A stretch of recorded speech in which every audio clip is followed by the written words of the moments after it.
ரதி என்னும் அழகிக்கும் நீதானே ராணி கதி நீயே என்னை கொஞ்சம் கண் பாரு தேவி ரதி என்னும் அழகிக்கும் நீதானே ராணி கதி நீயே என்னை கொஞ்சம் கண் பாரு தேவி ஆனந்த விகடம் சொல்லு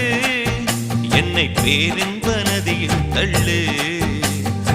ஆனந்த விகடம் சொல்லு என்னை பேரின்ப நதியில் தள்ளு நான் பாக்யாதிபதியானேன் உன்னாலே கண்ணே உஷா பசும் பொன்னே உஷா குமுதம் போல் வந்த குமரி